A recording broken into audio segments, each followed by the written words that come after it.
Good afternoon, everybody. Glad to see you again. Today we will finish section 3.2 and we will also cover 3.3, which is not that big. More fallacies to talk about. Okay, let's look at the next one. So the next fallacy we will cover, number 7, is still from the fallacies of relevance, missing the point. What is missing the point? When you have a body of an argument leading you to a certain conclusion, but instead the conclusion you are presenting is a different one. Something like, well, this is a good picture from the book. Your premises point towards conclusion A. It naturally follows from your premises, but somehow the conclusion made is different. Conclusion B. Note that the argument itself doesn't necessarily have any kind of problem. The premises of an argument don't have any problem, the body of an argument, but the conclusion just does not follow from that. Some other conclusion would be more natural. Well, here's one example. Crimes of theft and robbery have been increasing at an alarming rate lately. The conclusion is obvious: we must reinstate death penalty immediately. Now, is this the conclusion which follows from the fact that crimes of theft and robbery have been increasing? Probably not. I mean, certainly not the most natural conclusion. If you think about it, a lot more natural would be something like, we should provide increased police protection in vulnerable neighborhoods. Or, we should initiate programs to eliminate causes of the crimes. That seems more natural of a conclusion based on this premise than death penalty. Well, for one thing, crimes of theft and robbery, not even capital crimes, and in general, it just doesn't seem, it seems like a bit of an overkill. There's an even better example there in the book. Abuse of welfare system is rampant nowadays. Our only alternative is to abolish the system altogether. Wait, is this the only alternative? How is that follows from the fact that a welfare system does have occasional abuse, that the whole system should be abolished? It's kind of like, sometimes they say, what's the best way to treat your headache? To chop off the head. That indeed is going to solve the problem of the headache. There's no headache if there's no head. But it does seem like a little bit of an overkill. One would think that there are more easier solutions with less of a drastic consequences than either chopping off the head or getting rid of the welfare system altogether. Red herring, number 8.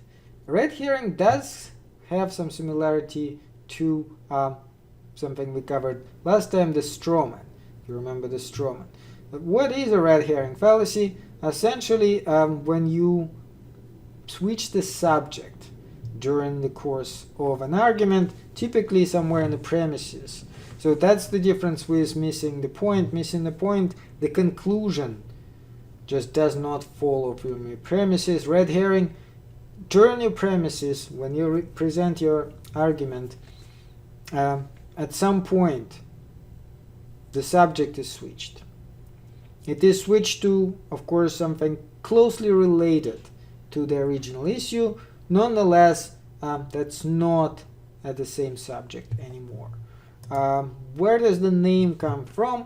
Which kind of explains also how it works. The name comes from what they do when they train dogs. The dog's supposed to follow the smell, right? Especially hunting dogs. They're supposed to stay on that scent of whatever animal they're pursuing. Now, what they sometimes do to train them to do it better is they drag the herring across the path.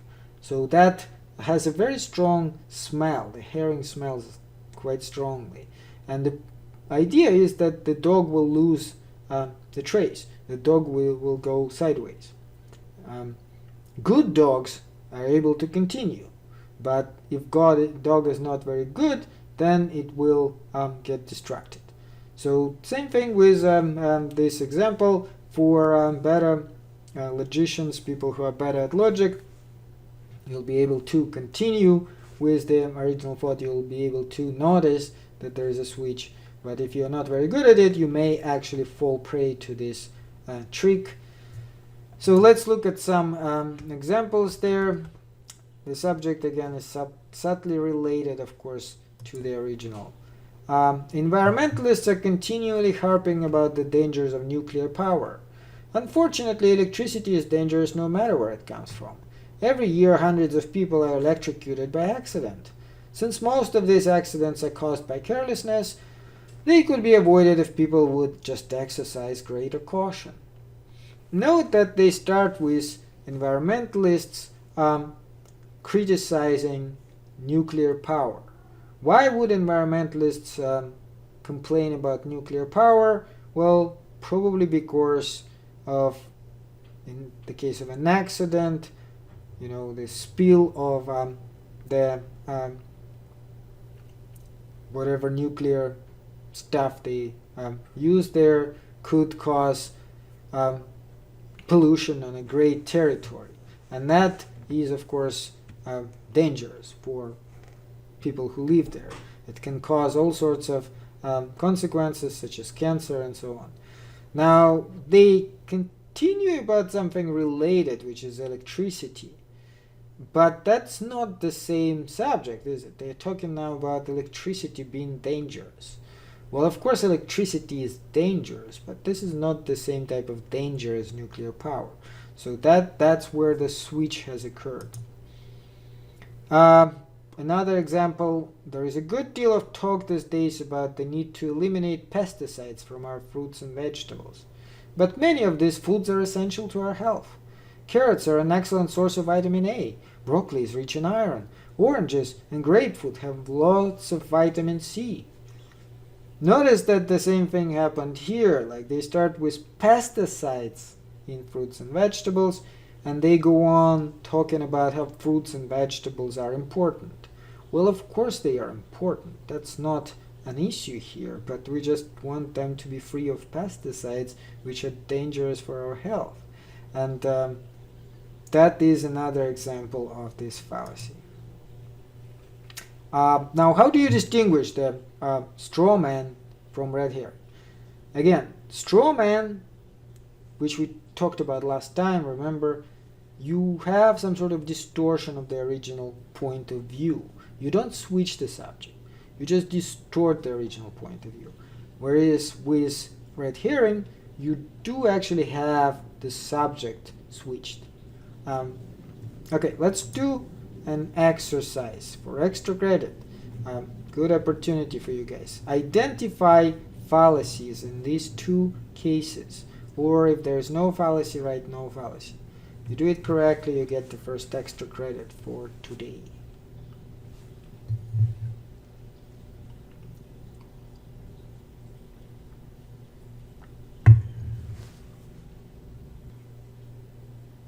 Okay, Christian got it right. So, yes, note that this is a good example to understand the difference between red herring and strawman. And of course, they both have fallacy. So let's look at number 3. The school board argues that our schools are in desperate need of repair, but the real reason our students falling behind is that they spend too much time on their smartphones. Wait a minute. The school board argues that the school is in desperate need of repair. What does it mean, desperate need of repair? The roof is falling down, probably. That's some sort of structural problem that the building can collapse, or whatever other things are endangering the very process of education. Now, what the problem is, why the students are falling behind, is completely irrelevant here. They switched the subject. Yes, it is related, but it's definitely not the same subject. And number 8, this is also a good one, because this is an argument you hear a lot. Senator Barrows advocates increased social security benefits for the poor. It is regrettable that the senator finds it necessary to advocate socialism.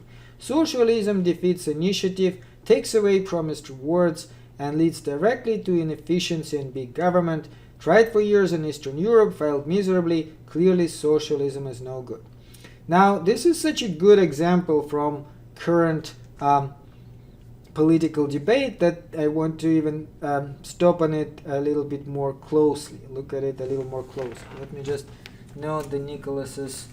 Yeah, that's your second extra credit. Okay, so no, wait, Christian. That was Christian, not Nicholas. Right. Hold on. Christian. Yeah, that's your second. Just looked at the last name. Nicholas said no fallacy. There is a fallacy, and this is why. So, advocates for increased social security for the poor.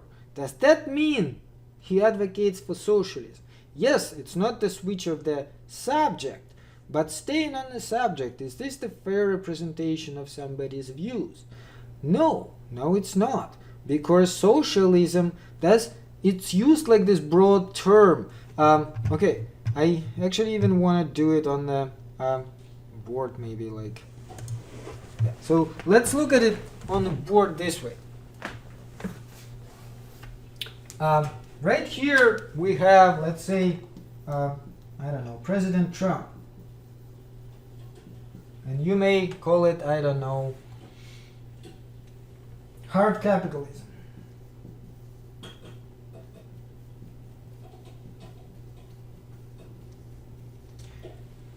To present it in a way that the only alternative to this is socialism is a huge simplification. You either here or here. Well, if you think about it, isn't there a lot here in between? I mean, if you look at the countries of the world, let's say this is USA. What would you put here? Well, traditionally, people say Cuba, Venezuela. Fair enough, let's put Cuba here. Okay, Cuba is socialism. There's nothing in between. It's just either the system we have in this country or Cuba. How about United Kingdom? It's probably around here. Why? United Kingdom has free medical care for everybody. Free medical care for everybody. Is that socialism? I don't know. Is United Kingdom a socialist country? I don't think so. We can move even further this way. How about Sweden? Sweden, is that a socialist country? They have free medical care and free education. Oh my God, free education for everybody? That's socialism. But Sweden and Cuba, is this the same? Think about it, guys. Is this the same country? Have you ever been to Sweden? It's one of the wealthiest countries in the world. So clearly that is not the same thing. You can move to the left. Well, in this case, it seems like you're moving to the right. But you can move to the left and not necessarily get to Cuba. So that is a very classic fallacy. And the more you hear, I personally, the more I hear it, the more appalling it seems to me that people just thinking in terms of this harder position. It's either capitalism, or if it's not capitalism, it's immediately socialism. Oh, no. It's a lot more complex than that. There's lots of positions on that spectrum between getting to Cuba or Venezuela. It may be bad in Cuba and Venezuela, but you don't necessarily have to immediately become Cuba and Venezuela if you, for example, have free medical care. Like I said, I lived in Great Britain for 5 years total. This is excellent when you have free medical care. You can just go see a doctor. It doesn't cost you a penny. You just go and see a doctor. If you need treatment, you get treatment. Yes, some treatment is limited. Obviously, if you need a heart transplant or something, you have to wait in line and so on. Naturally, it's not enough for everybody. But nonetheless, it is great. And they actually love their system. And they really, even their conservative party, does not want to get rid of it. They never even suggested getting rid of it. And nobody would seriously take the system we have in this country, the medical care we have, as some sort of an ideal. It's a mess. It's a huge mess. So that is not socialism. If Senator Barrows advocates increased social security benefits, that is not socialism. Okay, so that is a fallacy in this case. Very, very classic one. Let's move on. One more exercise. Let's see how you do this one. In this case, this is like the entire 3.2. We have actually done with 3.2. We'll start 3.3 now. So see if you can get this too. Again, it may be no fallacy. Yeah, okay, now Jacob actually got it right. It's abusive, obviously. They are abusing him. That is type of abuse. They are saying his philosophy is not worth the paper it's written on. Why? Well, because he's a moral reprobate. Well, okay, maybe he is, but that doesn't mean that he cannot have a good philosophy. His philosophy, which is, I guess, a type of an argument he has made, should be evaluated on its own, regardless of the person. So yes, it's true that it is argument against the person, but it is, in this case, abusive. So Jacob got it right. And the second one is missing the point. Looks like most of you guys got it. It's not appeal to authority. So basically what they're saying is that since something is wrong with education, we should abolish education. So it's again like this chop off the head kind of example. I have a headache, therefore I should chop off my head. No, there are easier ways. How about taking a pill or something? So, good job, Jacob. That's your third extra credit. Yeah. Okay, so like I said, that's it for 3.2. 3.3 will deal with fallacies of weak induction. They are a little bit more easier to understand, actually. They are closely related to what we did in Chapter 1. Remember inductive arguments, types of inductive arguments. That is what we will be dealing with again, except they can be strong and weak, all the inductive arguments. And when they are weak, there is some sort of problem with them, and this is exactly what weak induction is. First one, remember the argument from authority, type of inductive argument. So what if you making the argument from authority, but you're not using a good authority? Then you are guilty of this fallacy, appeal to unqualified authority. Why would authority not be a good one? Well, lots of reasons. Obviously, lack requisite expertise, biased or prejudiced, have a motive to lie, and so on. If you make an argument from authority, then of course it matters who are you using as your authority. Here's a couple of examples. Dr. Bradshaw, our family physician, has stated that the creation of muonic atoms of deuterium and tritium hold the key to producing a sustained nuclear fusion reaction at room temperature. In view of Dr. Bradshaw's expertise as a physician, we must conclude that this is indeed true. Now, he is probably a smart guy, right? Doctor, but what kind of a doctor is he? Sounds like a medical doctor. He's a family physician. Is he an expert on nuclear fusion? Probably not. It seems like that's not exactly what you would expect from somebody who is doing family medicine. Then maybe his hobby or something, but certainly not field of expertise. Another example. David Duke, former Grand Wizard of Ku Klux Klan, has stated, "Jews are not good Americans. They have no understanding of what America is." On the basis of Duke's authority, we must therefore conclude that Jews in this country are un-American. Now, do I even have to say it? How many things are wrong with this argument? Well, obviously we should not take Grand Wizard of the Ku Klux Klan as any kind of authority on pretty much anything, and certainly not on this subject, because he is, in this case, clearly biased. He hates Jews. Obviously, he would say they're not good Americans, but that is definitely not a good authority on this subject. Keep in mind, of course, that the same person can be authority in more than one field, especially if we're talking about, say, a chemist. Chemist could be an authority in biology, economist could be authority in law, and so on. Also, we do identify several areas when we typically say there's no authority. So if you make an argument based on authority in these fields, it will always be a problem. politics, morals, and religion. Why do we say there's no authority? It seems like there's a lot of authority in religion, but that's exactly a problem, right? Too many authority. Suppose that a Christian makes an argument that based on authority of Jesus Christ. Well, what if somebody is, let's say, a Muslim, right? Would he accept this, or a Jew? No, they're not going to accept that because for them Jesus Christ is not an authority. Vice versa. If a Muslim makes to a Christian an argument based on authority of Prophet Muhammad, would a Christian accept that? No, because for a Christian, Prophet Muhammad is not an authority. So we do generally say that for the purposes of logic, at least, there is no authority in religion. Same with politics. Like, try making an argument based on the authority of Trump. No Democrat would ever accept it, right? And vice versa.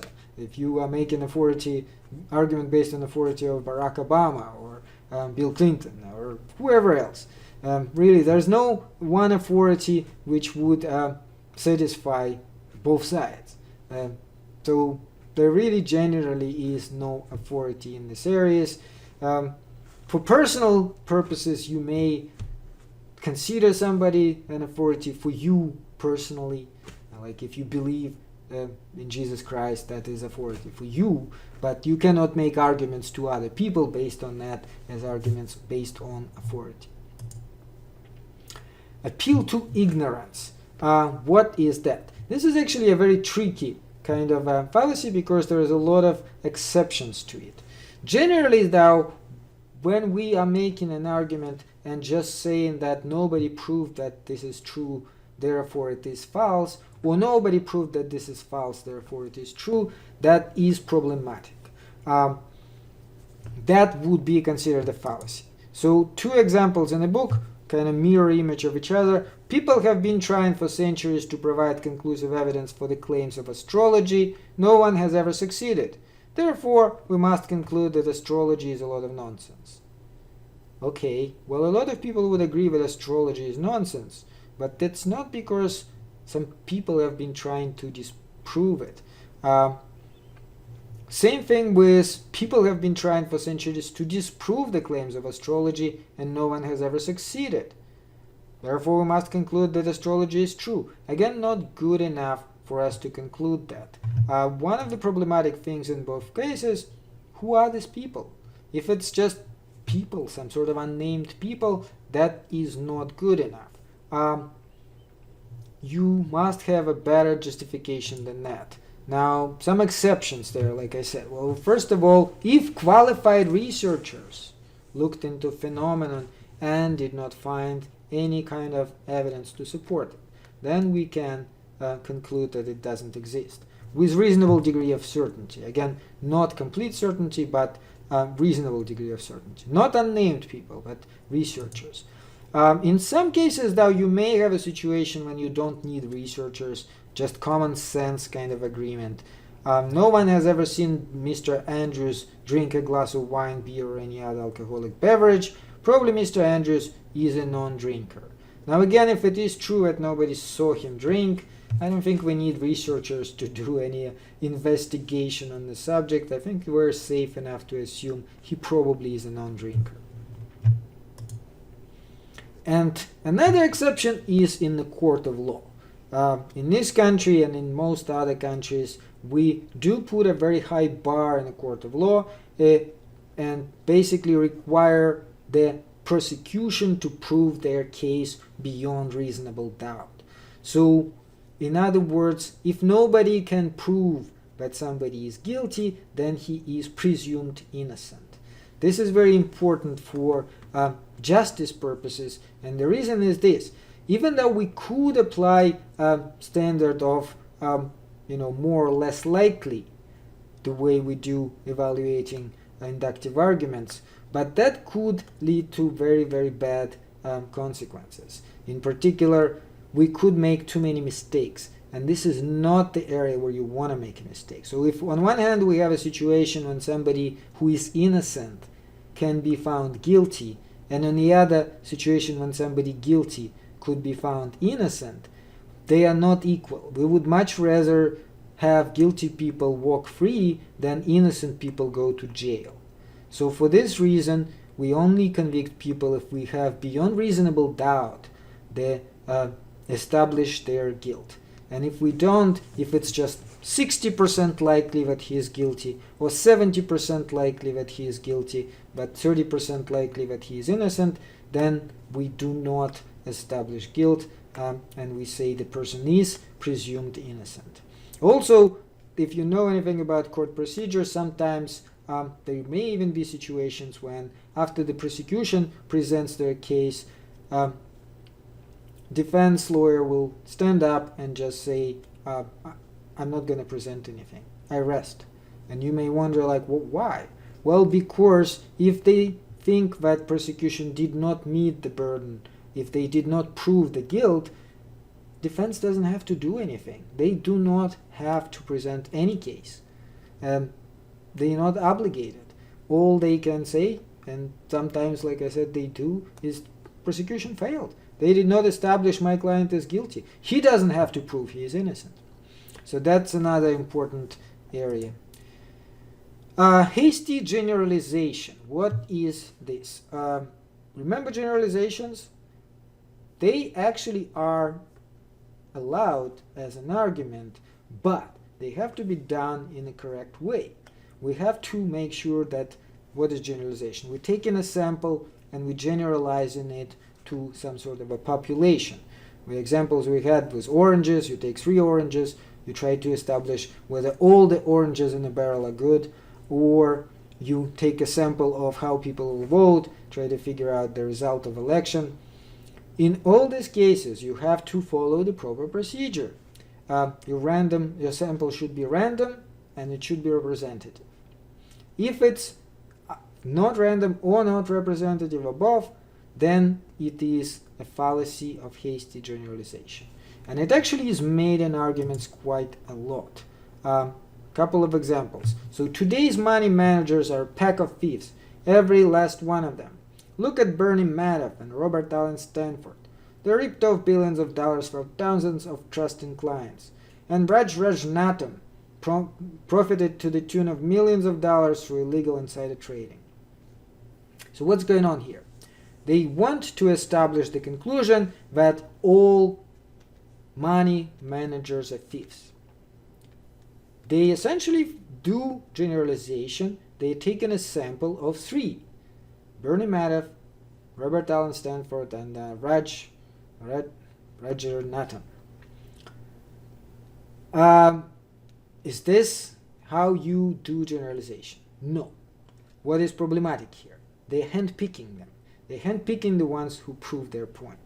In reality, if you want to establish a point like this, you should take a random sample. So, for example, if you want to prove that all money managers are thieves, how many money managers are out there? Well, I don't know, hundreds of thousands probably.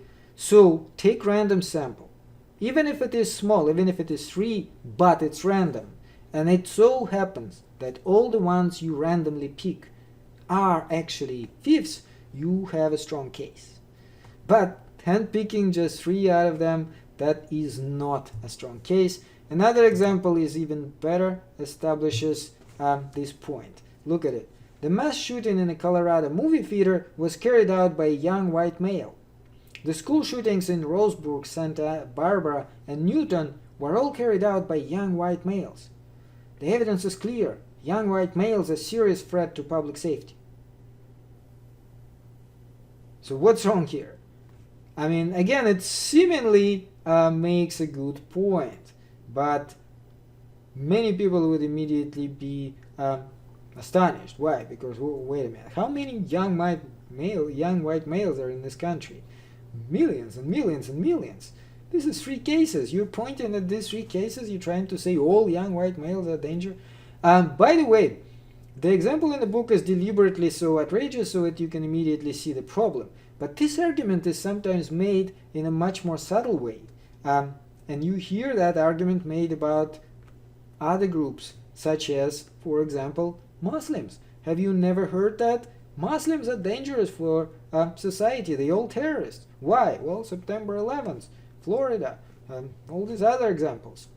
In Europe, Okay, if you want to establish whether Muslims are a danger, if they are terrorists, what do you need to do again? How many Muslims are in this country? Well, I don't know, maybe 20 million something, lots of Muslims. Take a random sample, preferably a rather large one, 100, 200, but even if it is smaller, take a random sample, see how many terrorists you will find. I think if you think about it, you will immediately realize not many. In fact, if you take 100 random Muslims, chances are none of them will be a terrorist. Zero. You will have to take much larger samples to find one. Why? Because out of the millions of them, how many really are terrorists? I don't know, 100, 200 at the most, right? And so that's a drop in a bucket. Majority of them are perfectly good citizens. So that way your argument will immediately fail. But of course, if you handpick it like this, you can prove anything. And that is a hasty generalization. Keep in mind also that the size of the sample is not that important. It is a lot more important whether it's representative, random, and what is exactly are we talking about, what sort of material. So small sample may not be too small, and big one may not be good, better either. Let's look at the examples. The 10 milligrams of substance Z was fed to 4 mice. Within 2 minutes, all 4 went into shock and died. Probably substance Z in this amount is fatal to mice in general. Is that a good argument? Yeah. If you gave 4 mice some sort of substance and they all died, that's probably poison. I mean, do you need to kill more mice to prove that? I don't think so. Another example. On 3 separate occasions I drank a bottle of Figowitz beer and I found it flat and bitter. Probably I find every bottle of Figowitz beer flat and bitter. Now, one thing to keep in mind immediately here. Figowitz beer, the commercially produced beer, will not really be different from bottle to bottle. They do make it according to the same standard. Note that, well, okay, maybe a couple of times if you drink it from the same batch or something, maybe it was a bad batch. But if on 3 separate occasions this person had a bottle of this beer, on 3 separate occasions, so they went to a pub, they went to a restaurant, and then next day maybe they went to a grocery store, bought a beer, and all of them they found bitter and flat, the chances are they just don't like this beer. And I don't think you need to go on and look at any other examples. So in this case, it is a perfectly good argument. And if you guys want to say something, you should type first or something. I'm not sure if it's accidental that your microphone turns on, or do you actually want to contribute. Sometimes it accidentally turns on. Is there something you want to say, Christopher? Right onto Starman Avenue. Okay. No, because microphones sometimes, I don't know, for whatever reason, they turn on and then you hear all sorts of weird sounds for everybody that can be kind of disturbing. Okay. So in these 2 cases, you don't need any bigger of a sample. That's good enough. Opposite example, 100,000 voters from Orange County, California. Sorry. 100,000 voters from Orange County, California was surveyed on their choice for governor. 68% said they intended to vote for Republican candidate. Clearly the Republican candidate will be elected.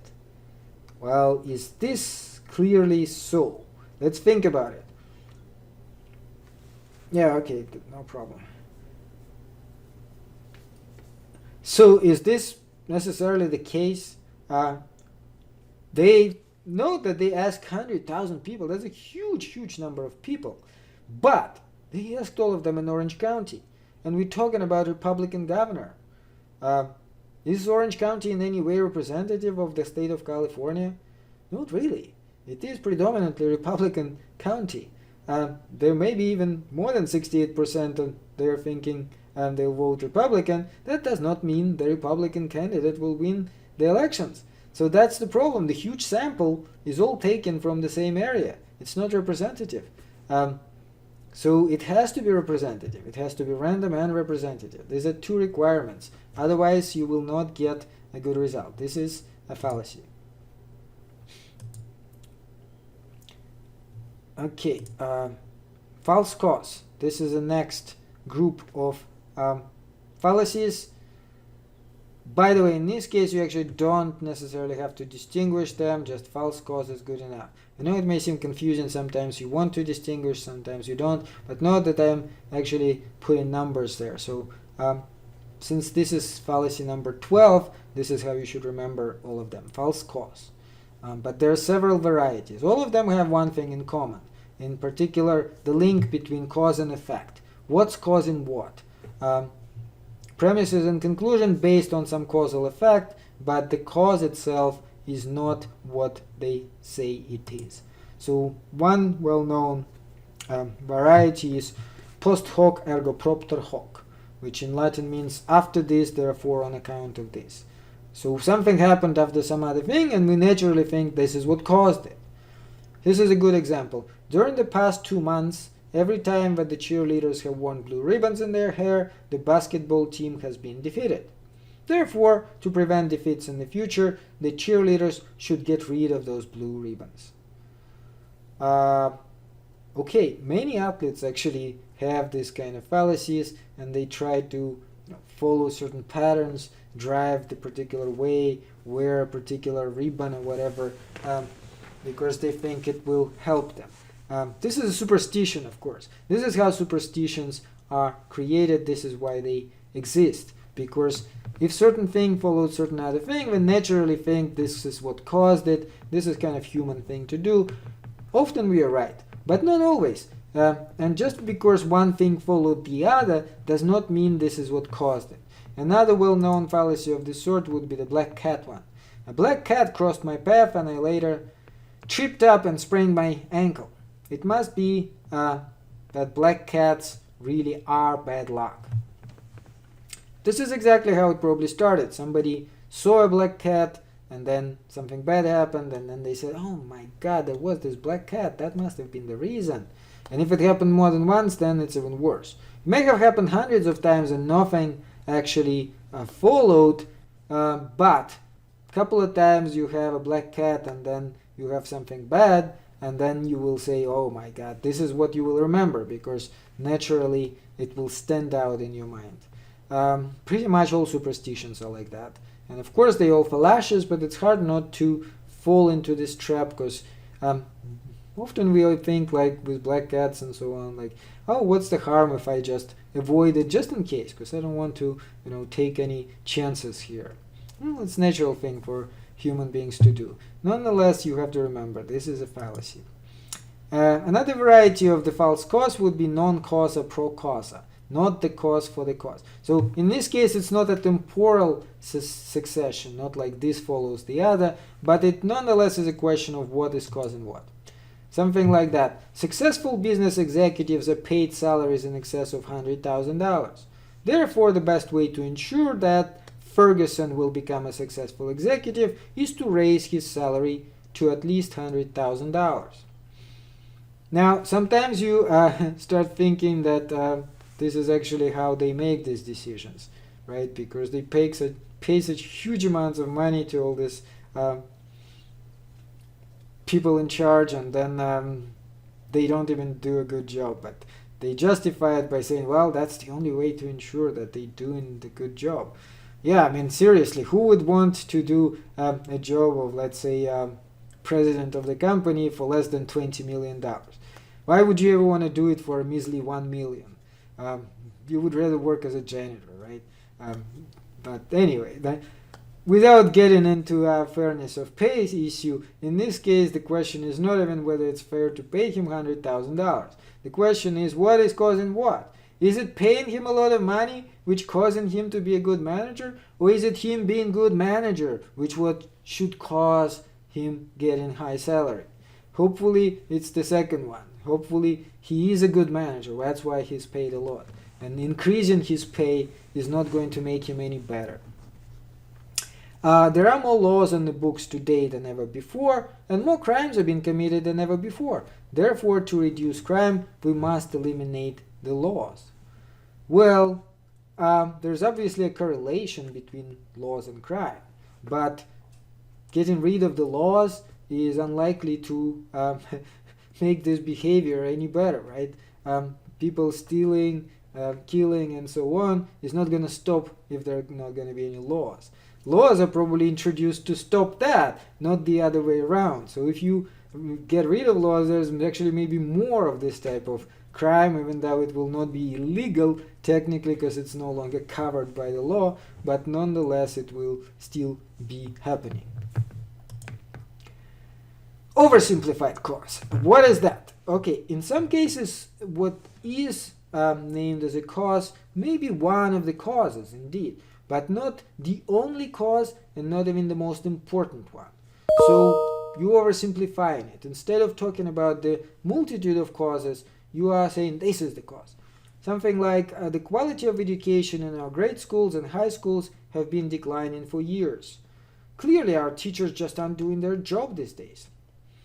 Well, whether teachers are doing their jobs or not, debatable, but let's assume for the sake of an argument they are not doing their job. There still seem like there's a lot more reasons why quality of education is declining, and this is definitely would not be the leading cause of that.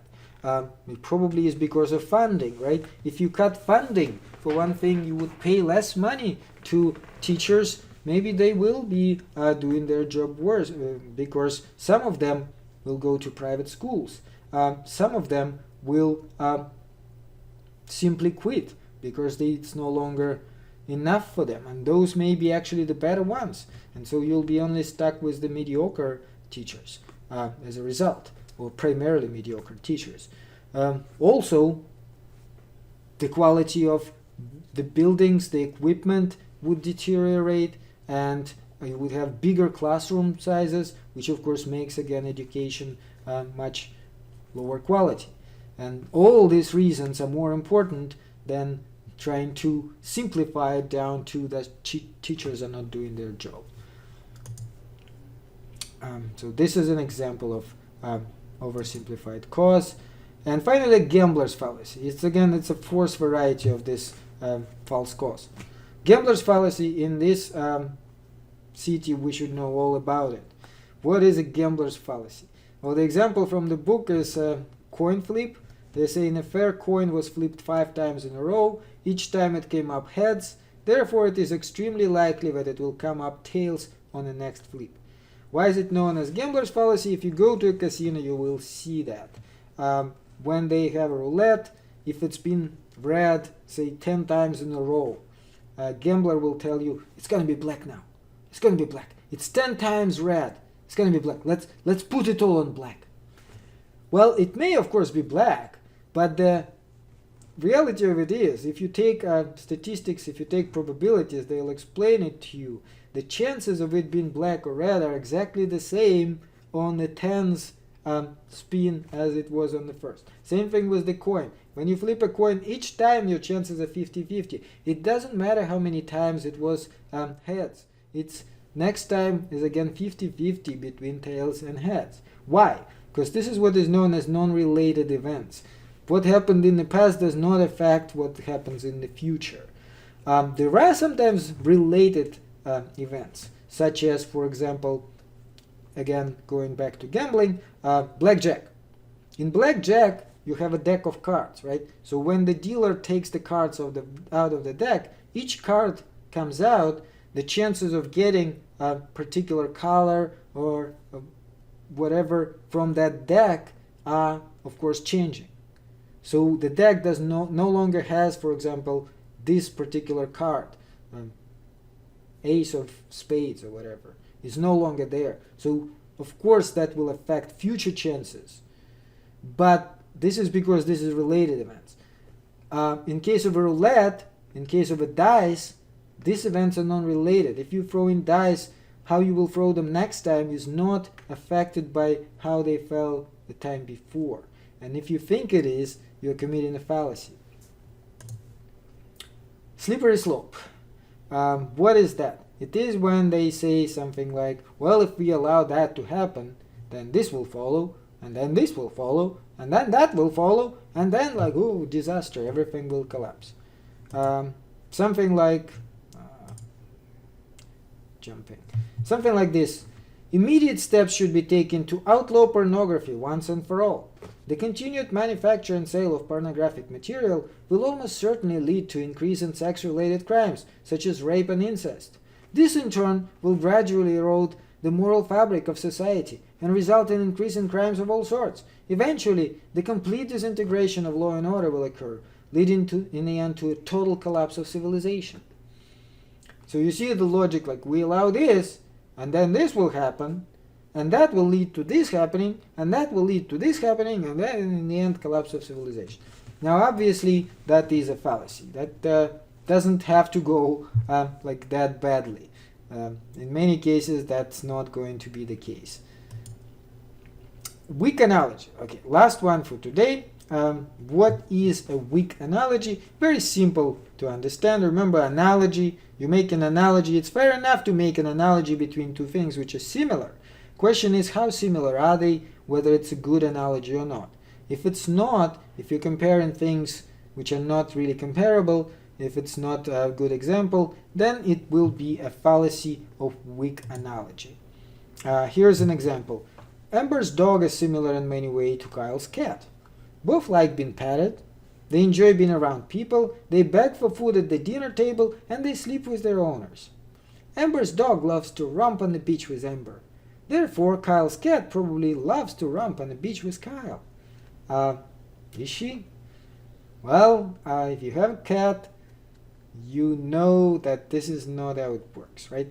Cats and dogs are indeed similar in many ways, but not in everything. This is a bad analogy. Why? Because dogs actually do like to follow their owner, romp on the beach, and so on. Cats are very individualistic animals. If you let them out, they're not going to be anywhere near you. They'll go their own way, they'll do their own stuff. So it's not going to work like this. They will not be romping on the beach. So that is just not, in this case, a good analogy.